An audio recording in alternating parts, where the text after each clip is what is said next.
Buenas tardes. Sí, ya, buenas tardes.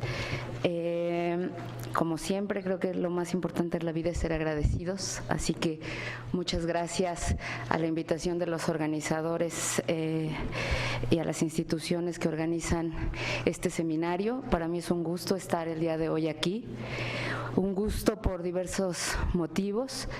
En primer lugar, porque el seminario ítalo-mexicano refleja la expresión ítalo-mexicano, algo con lo que yo siento que de alguna manera represento. Yo tuve la fortuna de estudiar el doctorado en Italia, en la Universidad de Génova.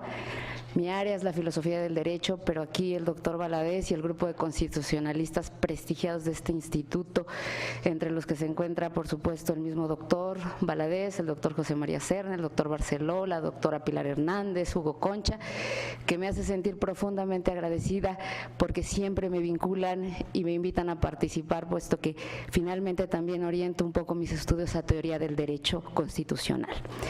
Entonces, dicho esto, como podrán ver, mi afecto y estimación académica y personal con Italia es inmenso. Una gratitud enorme. Escucho que el profesor Giuseppe Francesco Ferrara viene de la Universidad Bocconi. Yo tengo amigos entrañables como Damiano Canale o Giovanni Tusset que trabajan ahí. Entonces, para mí es un inmenso, inmenso placer estar aquí compartiendo con ustedes. Mi agradecimiento, reitero, al doctor Valadez y al doctor José María Serna, que está aquí presente. Y bueno, como ya tuvieron en el programa, aparece en esta mesa el doctor Diego Valadez. Él ya informó al inicio de esta jornada que por razones personales no nos puede acompañar, pero estará con nosotros el doctor Daniel Barceló. Y en vista de que ya vamos un poco tarde en el tiempo, voy a dar de inmediato el uso de la palabra al profesor Rolando Tarqui. Es profesor catedrático de Derecho Público Comparado en la Facultad de Derecho de la Universidad de Pisa y sin más le cedo el uso de la palabra. Muchas gracias por estar aquí. Gracias a ustedes. Tengo que agradecer la invitación de la hospitalidad de que prestigiosa universidad nos reservó. Me disculpo si voy a hablar en italiano, pero mi conocimiento del idioma castellano, del español, no me permite hacerlo en español. Adelanto que el título de la ponencia que ya tradujeron en español es el siguiente. Se llama La forma de gobierno en México, del presidencialismo imperial a la parlamentarización del presidencialismo. Agradezco también a todos porque el tema que el señor Ferrari me asignó en este caso es un tema de gran interés y estudiando algunos de sus clásicos, particularmente los escritos del profesor Carpizo, profesor Valadez, aprendí muchas cosas y creo que fui ayudado también a reflexionar sobre cuestiones de carácter también general. Tratándose de un encuentro de celebración que es el centenario del texto constitucional de la Magna Carta Mexicana, le di un planteamiento histórico a mi trabajo, tal como transparece del título que después le atribuí. La ponencia es bastante larga y no la puedo resumir tampoco en esta sede ahora. Me limito solamente a tratar algunas cuestiones principales y a volverles a proponer el esquema general que seguí. Mientras tanto, el primer punto que yo quería mencionar es el de la noción de forma de gobierno del cual yo me inspiré. Se trata de una noción que se utiliza ampliamente por la reflexión constitucionalista italiana y que no mira solamente las relaciones jurídicas entre las instituciones, o sea, hay tantos modos en que el poder es atribuido a los organismos supremos de la por la Constitución, sino también que mira a las relaciones, digamos, que suceden en la dinámica efectiva tomando en cuenta el sistema político de referencia. Por lo tanto, hay dos aspectos, un aspecto estructural y un aspecto de carácter funcional dinámico que explica así la evolución que el mismo modelo, el esquema, puede recibir en el transcurso del tiempo. Y por otra parte, sobre este tema esta mañana, el profesor Salazar también habló de ello y describió mucho mejor de lo que yo podré hacer las profundas evoluciones que caracterizaron la forma de gobierno mexicano en el transcurso del siglo XX, la primera parte del siglo XXI también. Dicho esto, otra cuestión de carácter general, en la cual yo traté de leer también los asuntos constitucionales mexicanos y también regresando a las formas de gobierno presidenciales elaboradas por el profesor Carpizo, a la distinción entre la forma de gobierno presidencial clásica o pura, inspirada en el principio de la separación de poderes y en el sistema de los pesos y contrapesos, y a las formas de presidencialismo entendidas como poder, la cumbre del poder ejecutivo respecto a los otros, el poder del presidente que se vuelve preponderante y creando un conjunto de relaciones de tipo asimétrico al interior del sistema constitucional. Y también esta es una clave de lectura útil para explicar lo que sucedió en el transcurso de la historia mexicana. Después desarrollé de manera muy sintética las variedades del constitucionalismo de este país en el siglo XIX para entender cómo se llegó a la decisión de la Asamblea Constituyente de 1917. Parece que entendí que las raíces del sistema presidencial en México, como en otras partes de América Latina, sean comunes y múltiples. La Constitución de Estados Unidos, ciertamente, Estados Unidos de América, no solamente eso, porque para México la Constitución de 1800, la Constitución de Cádiz produjo una eficacia durante breves periodos en el transcurso de los primeros decenios del siglo XIX. La ideología olivarista del bolivarismo que personificaba la persona fue el centro del poder, y esto después nos lo explicó muy bien Diego Valadez, la concepción bonapartista, o sea, la que actúa por medio o a través de la interpretación de Luigi Bonaparte, la Constitución francesa de 1848. El presidencialismo mexicano, al igual que muchos otros latinoamericanos, siguen durante periodos largos una deriva de tipo bonapartista. Dejando a un lado la descripción que hago del sistema, yo afirmaría que desde el punto de vista histórico, partiendo de la entrada en vigor de la Constitución y volviendo a recorrer estos 100 años, podemos distinguir tres periodos, fundamentalmente. El primero, la construcción del sistema, la cual encuentra sus raíces en la decisión del constituyente, que después es integrada y perfeccionada en una serie de pasajes sucesivos hasta 1935, y se trata sobre todo de un evento político que, además de las distintas revisiones constitucionales que tienen que ver con el periodo presidencial, la prohibición de la reelección, que son introducidas y modificadas sucesivamente. Bueno, el origen es el Partido Revolucionario Institucional, que toma denominaciones diferentes y que se termina transformando en este sujeto. Es una fase que es seguida por aquella que definí como presidencialismo imperial. Otros dicen presidencialismo tradicional o hegemónico o hiperpresidencialismo. Aquí encontré numerosas definiciones que recorre un periodo más largo de la historia mexicana reciente y respecto al cual, como bien decía precisamente Pedro Salazar esta mañana, se observa una centralidad casi absoluta del Poder Ejecutivo y el único que es definido como supremo por la Constitución. Y esta es una observación literal que tiene un relieve desde el punto de vista de la concepción institucional.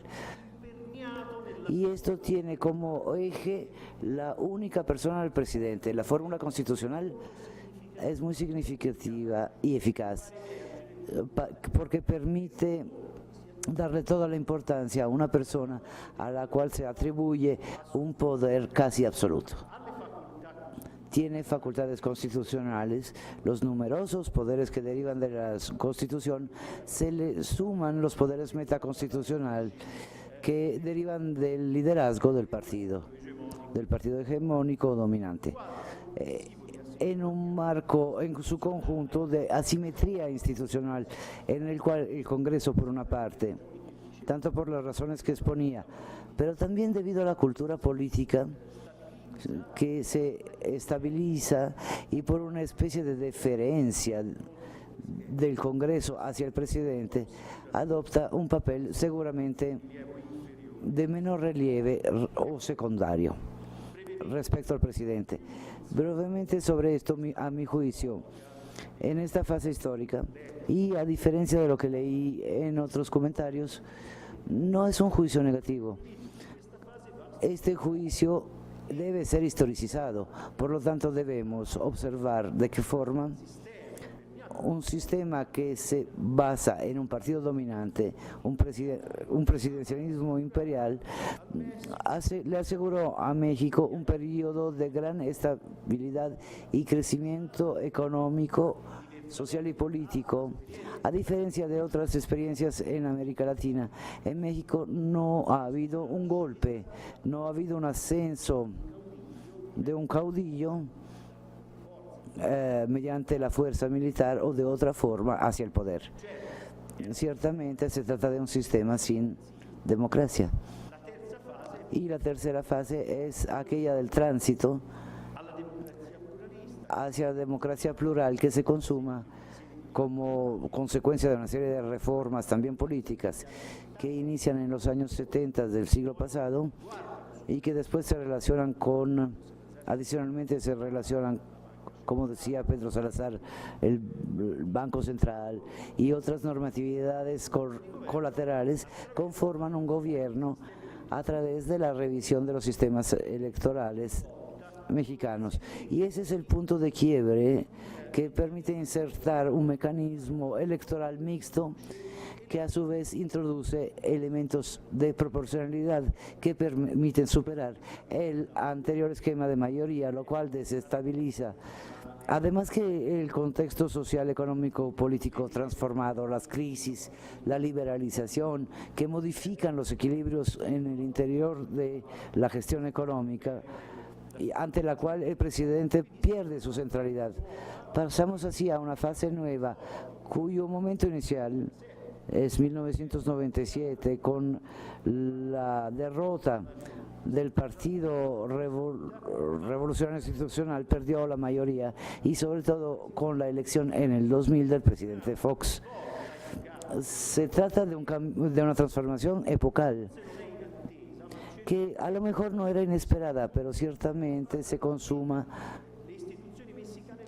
en una fase en la cual las instituciones mexicanas todavía no están preparadas, porque las reglas de la Constitución escritas y también las que se conformaron en la práctica son distintas respecto a las novedades, a la grandísima novedad que se plantea por medio de esta elección popular. Así se abre una fase de democracia que como observador externo que soy y que carezco de todos los elementos para entender plenamente esto, las dinámicas, pero considero que el aspecto principal, los aspectos principales dignos de mención son aquello que fue definido como desnudar a la Constitución. las facultades metaconstitucionales que disminuyeron y volvemos a unas reglas del juego que se encuentran en la Constitución, con un Congreso que puede recuperar por lo menos una parte de sus poderes, aunque con algunas dificultades. Así se produce un sistema político, y este es el otro aspecto fundamental, que se inspira en un multipartidismo que no es extremo.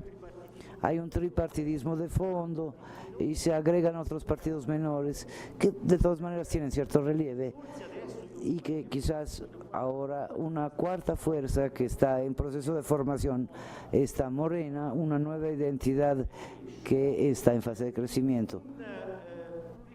Este pluripartidismo es parcialmente polarizado, o sea, hay sujetos políticos que no logran tener un diálogo ni una convergencia sobre uno que otro puntos de encuentros precisos. Así hay un gobierno dividido, un presidente que desarrolla sus políticos y que cada vez debe conseguir una mayoría, me imagino sobre todo para aprobar leyes presupuestarias al interior de lo hegemónico, con otra novedad, que también corríjanme si no entendí bien, el nacimiento por primera vez de gobiernos de coalición, es decir, aglomerados ministeriales que ya no están conformados por representantes de un mismo partido, sino que también incluyen representantes de otros partidos con el fin de reforzar su posición parlamentaria. Lo otro que se nota como observador externo, que estos acuerdos no son fruto de elecciones preelectorales, sino se refieren a una dialéctica que cambia continuamente de acuerdo a la conveniencia de las distintas partes políticas. Esto sobre el gobierno dividido hay opiniones diferentes. Por ejemplo, Carpizo no lo demoniza. Cuando el pueblo, los electores, han elegido esta solución, quiere decir que no quisieron entregarle el poder a ningún partido y por lo tanto tienen que estar en condición de que los líderes ejerzan su función de guía. Esto es un poder que el electorado otorga. En esta fase, sin embargo, otro aspecto que es de notar es el intento por modificar adicionalmente las reglas constitucionales. Los tres presidentes que se sucedieron después del 2000, todos le metieron mano a la Constitución. Y ciertamente la reforma más importante es, desde mi punto de vista, es la que se aprobó en 2014 y que tendría consecuencias para las elecciones del 2018. Esta reforma contempla la introducción de formas de matices del parlamentarismo, retomando aquí una fórmula de Jorge Carpizo. Se contempla, modificando dos artículos constitucionales, que el presidente pueda, pero es un poder enteramente discrecional, según entiendo, devuelto a las manos del presidente después de las elecciones, decidir formar un gobierno de coalición. En este caso se tendría que estipular un acuerdo, compartir un programa con las fuerzas políticas que lo apoyan, proponerlo al Senado y lo tiene que aprobar. Y en este caso el Senado expresaría su consenso para el nombramiento de los secretarios de Estado, incluido el de Hacienda, que hoy en cambio cuenta con el consenso del conjunto de los diputados en una fase normal, y con excepción de dos ministros técnicos militares, Defensa y Armada. Esta reforma, que digamos constituye una manera de racionalización mínima del sistema presidencialista, que no acepta las propuestas de Diego Valadez, por ejemplo, ni el jefe de gabinete que fueron planteadas en las últimas décadas. Es una reforma muy tímida, porque da lugar a una serie de interrogantes ante los cuales no estoy en condiciones. Solamente los puedo plantear ciertamente, pero no estoy en condiciones de proveer de una respuesta, pero es un terreno importante de reflexión. Recientemente hubo un libro con la coordinación de esta universidad en el cual se propone la aprobación de una ley orgánica que precisamente llene las lagunas de la Constitución. En primer lugar, ¿por qué el presidente tendría un poder enteramente discrecional? La posibilidad de decidir libremente si optar por un gobierno dividido, plantear una fórmula de coalición y de qué tipo de coalición.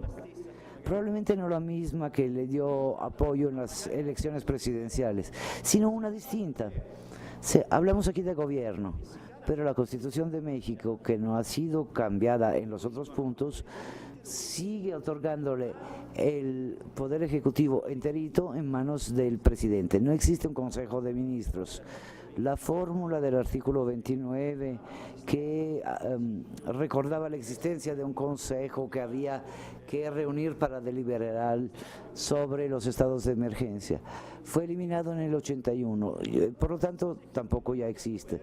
Quizás esa referencia al político es más que nada política y no institucional, porque carecería de cualquier disciplina.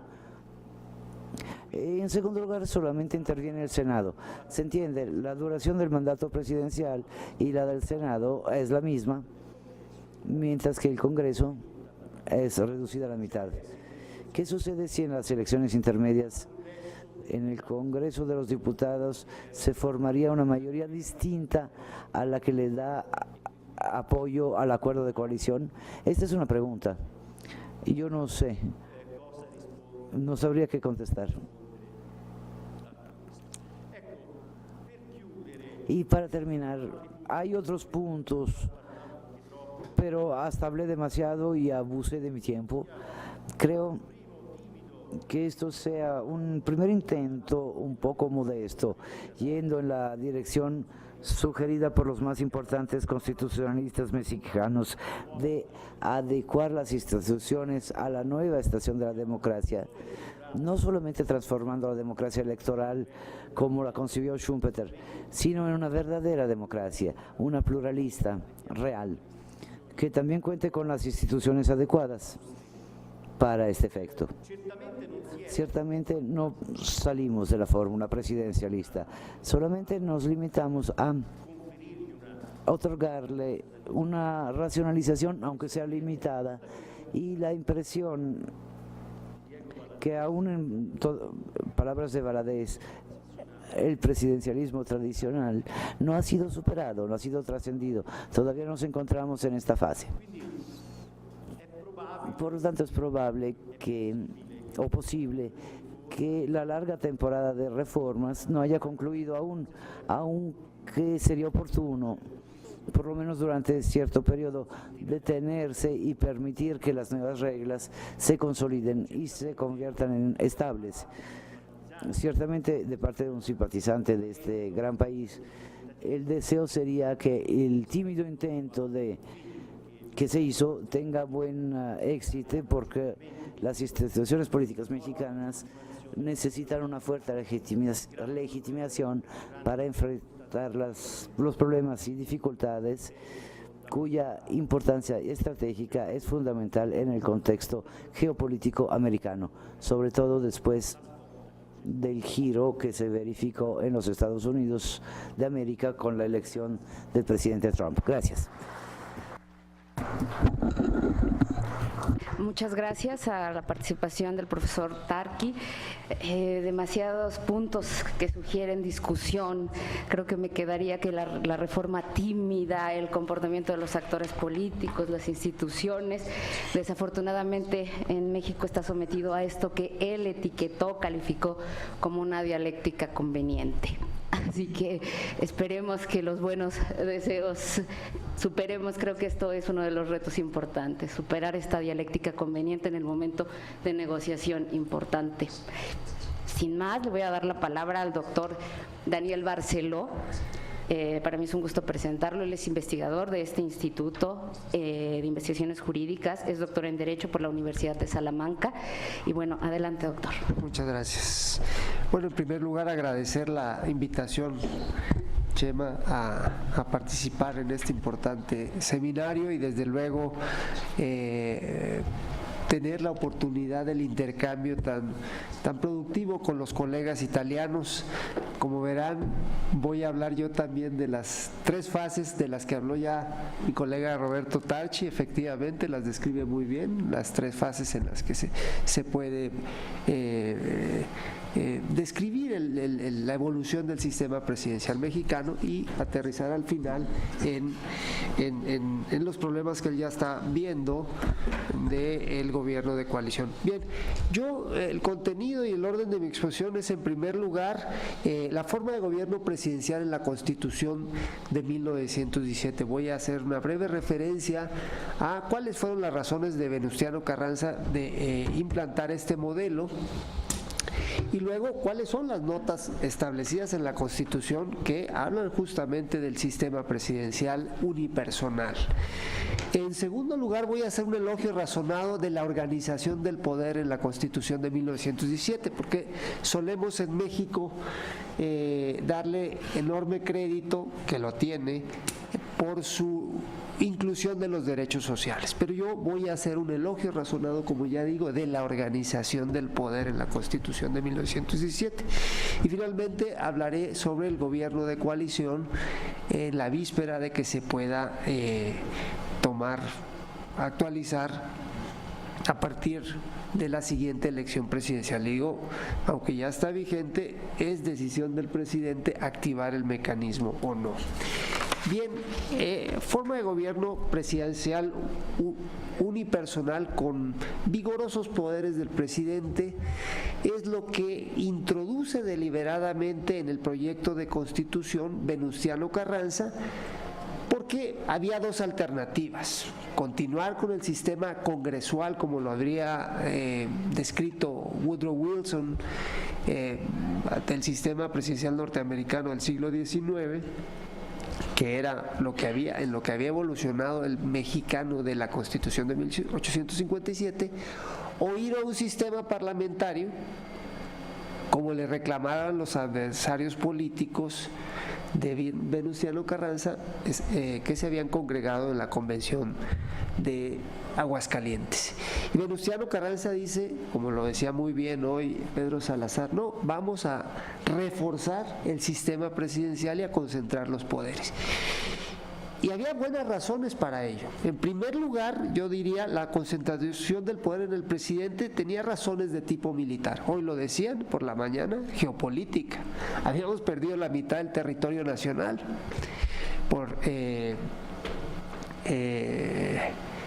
y la cicatriz de esa pérdida del territorio pasaba justamente por el estado de Coahuila, de donde era originario don Venustiano Carranza. Él la había vivido, su generación todavía era muy reciente ese hecho. Desde luego la invasión norteamericana de 1914 y ya la amenaza del imperialismo norteamericano, que ya era muy evidente. En tercer lugar, por la propia pacificación del país, por una guerra civil que había durado 7 años. Entonces necesitaba, decía Carranza, concentración del poder, principio de jerarquía.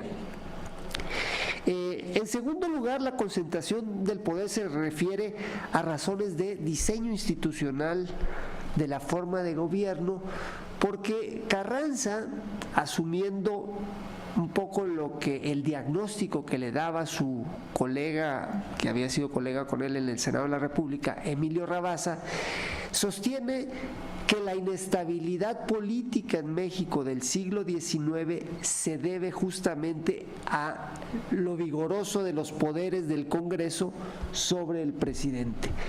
Los poderes constitucionales del Congreso que tenía de control político sobre el presidente, y el remedio dice, no, vamos a disminuir el poder del Congreso justamente para desequilibrarlo en favor del presidente, porque eso había causado la inestabilidad política según Rabasa, y desde luego Carranza comparte el diagnóstico.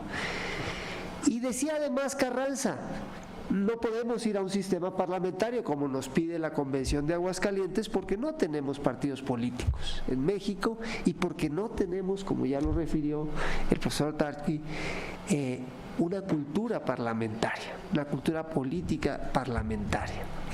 Bien, una tercera razón de concentración del poder, lo dice el propio Carranza, es para acometer el ambicioso programa de la Revolución Mexicana, convertirlo en derecho y hacerlo ejecutar. Y esto tenía su gracia, porque había formidables adversarios contra las reformas sociales que la Constitución de 1917 había establecido. En primer lugar, había que vencer a los terratenientes, que se oponían desde luego al reparto agrario, a la reforma agraria, lógicamente. En segundo lugar, a los empresarios nacionales y extranjeros, entre ellos a los propietarios de las empresas petroleras. Desde luego, para crear una nueva relación entre el trabajo y el capital, había que someter a los empresarios. En tercer lugar, la Iglesia Católica.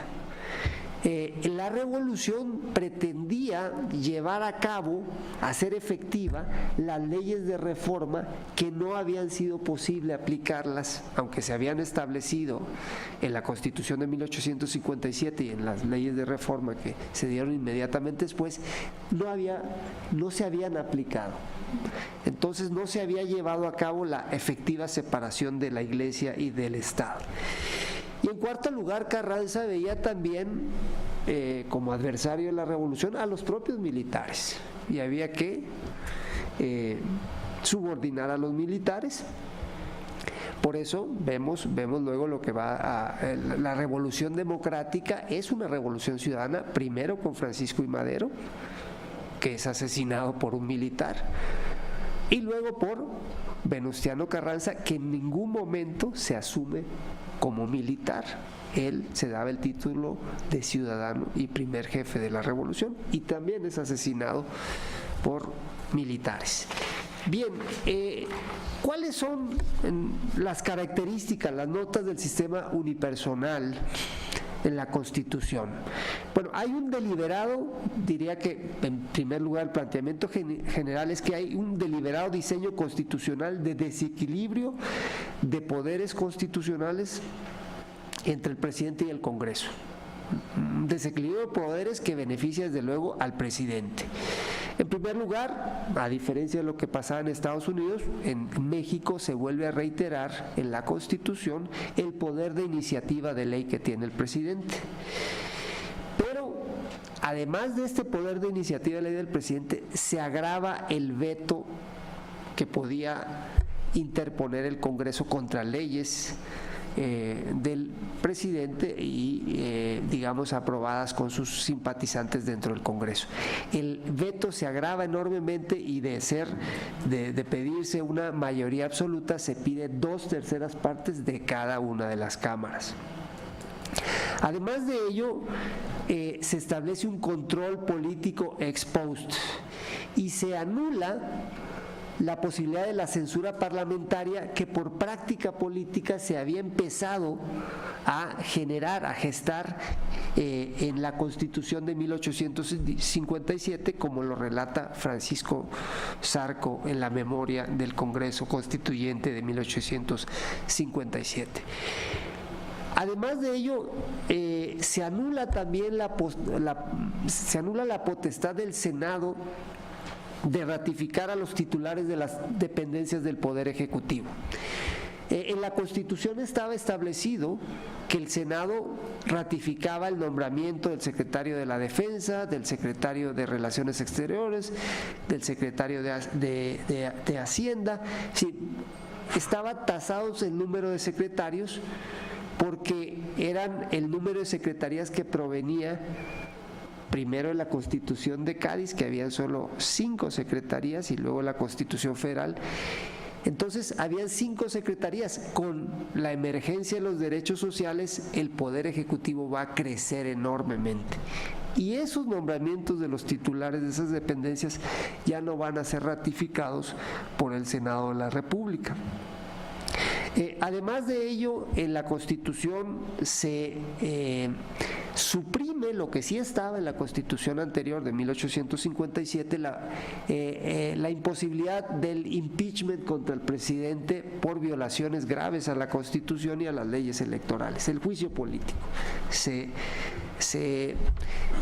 pone un supuesto prácticamente imposible y se elude que el presidente pueda ser removido del cargo por el Congreso.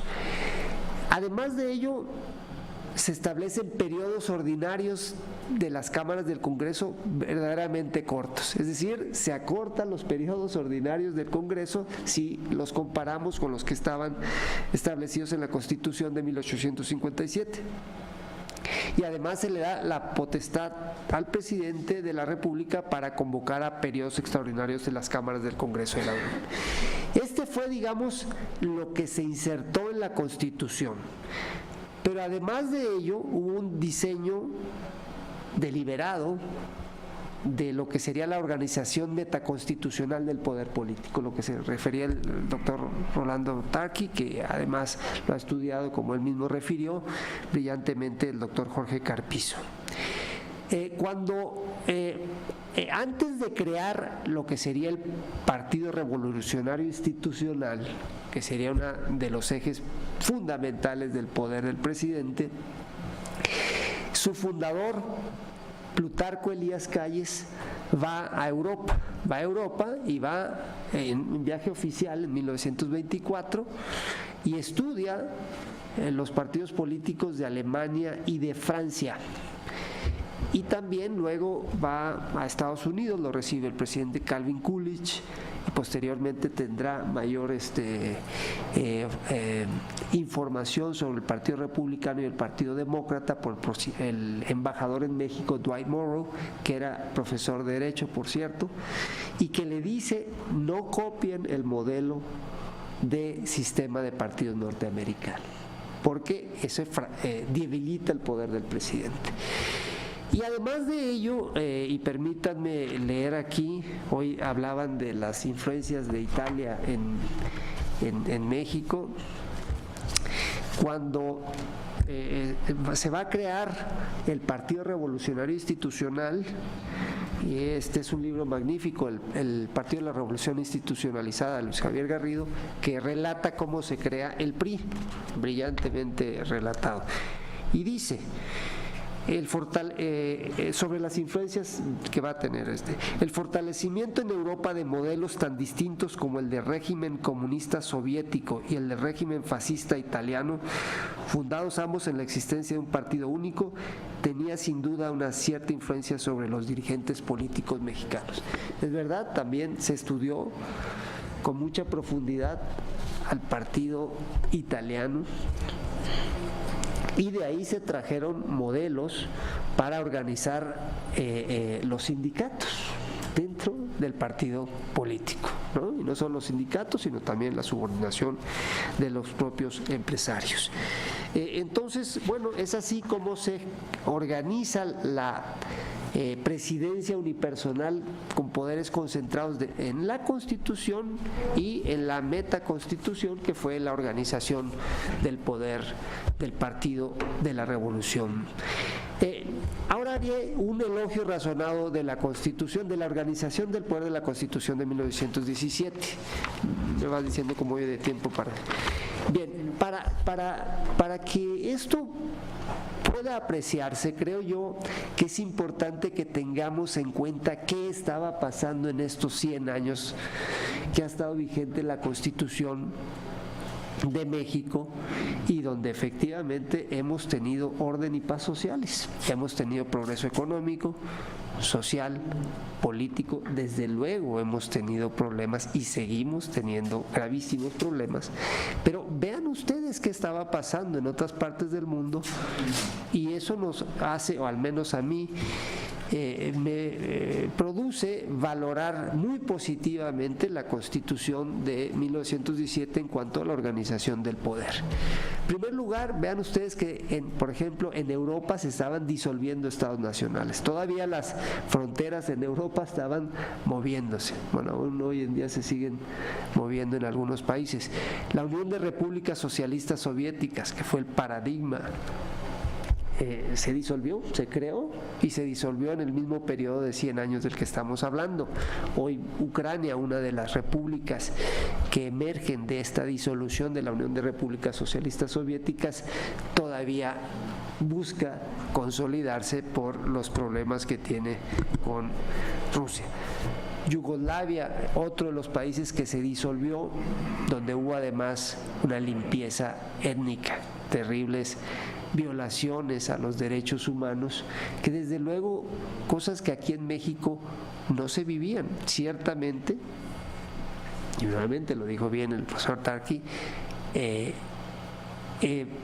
no vivíamos en un sistema democrático, pero tampoco había las violaciones de derechos humanos que podemos ver en otros países. Íbamos hacia un progreso político y social en el que aún estamos. Vean también qué estaba pasando en Europa en cuanto a la erección de sistemas autoritarios y totalitarios en Europa y en América Latina. Vean, en Alemania estaba Adolf Hitler, en Italia estaba Benito Mussolini, en España estaba Francisco Franco, en Portugal y así, hace 50 años. Y aquí en México estábamos recibiendo esa inmigración. Aquí lo recibimos incluso en esta propia Universidad Nacional Autónoma de México. La desgracia de algunos países fue el fortalecimiento de esta universidad porque vinieron intelectuales verdaderamente brillantes. Y en América Latina, ¿qué decirles? En América Latina, veamos en el cono sur qué estaba pasando en estos 100 años. No hace mucho estaba en Argentina Videla, en Chile Pinochet, Stroessner en Uruguay, en Brasil, en fin, habían sistemas autoritarios donde el ejército se utilizaba para reprimir al pueblo. Y esto no pasaba en México. No digo, insisto, que viviéramos en una democracia, no lo estábamos en un sistema autoritario de tipo civil que progresaba hacia lo que pretendía ser al final del recorrido una democracia pluralista.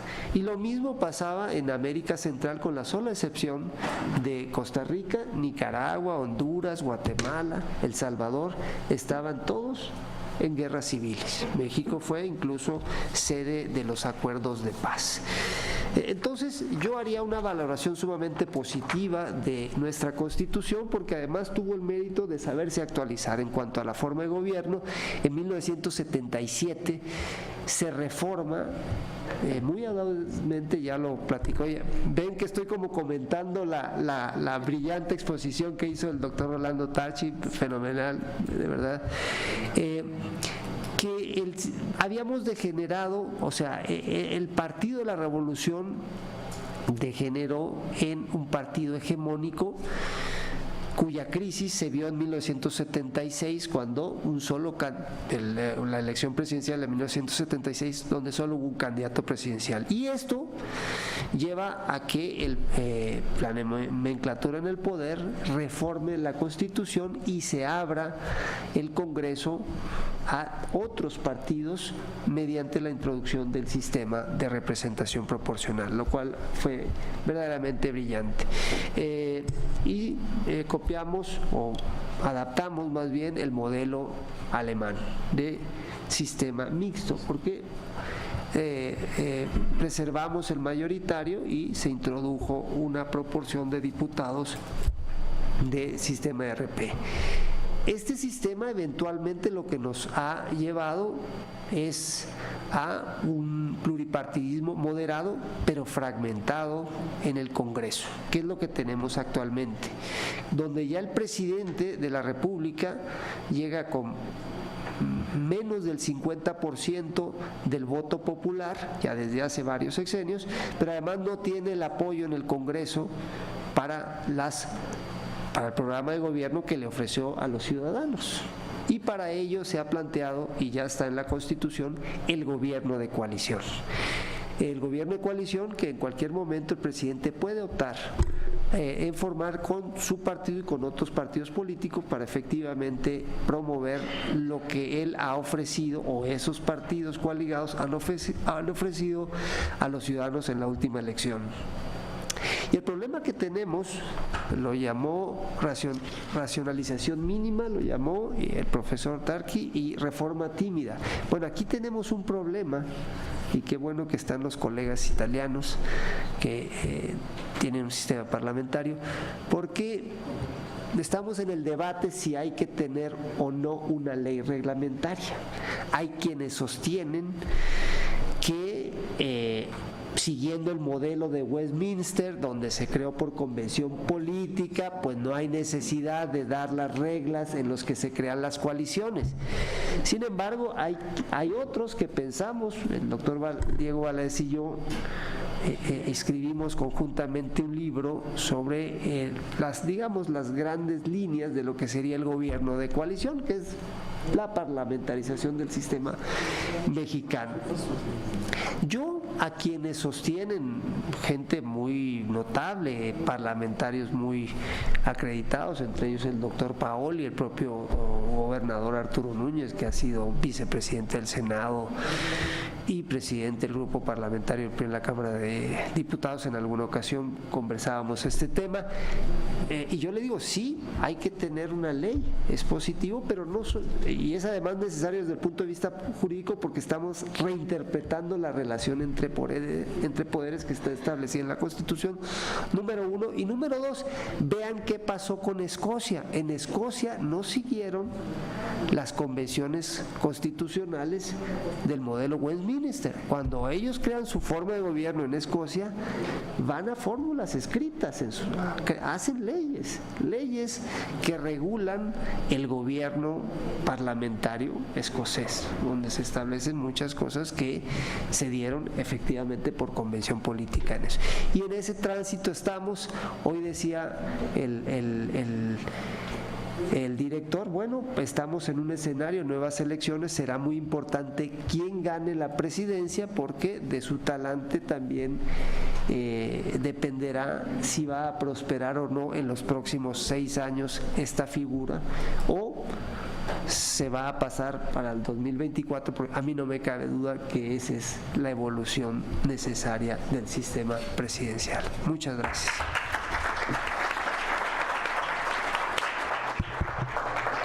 Muchísimas gracias a los dos ponentes, realmente a mí me ha dejado con muchas sugestiones. Esperemos ver esos textos escritos y seguimos adelante porque vamos muy retrasados. Gracias.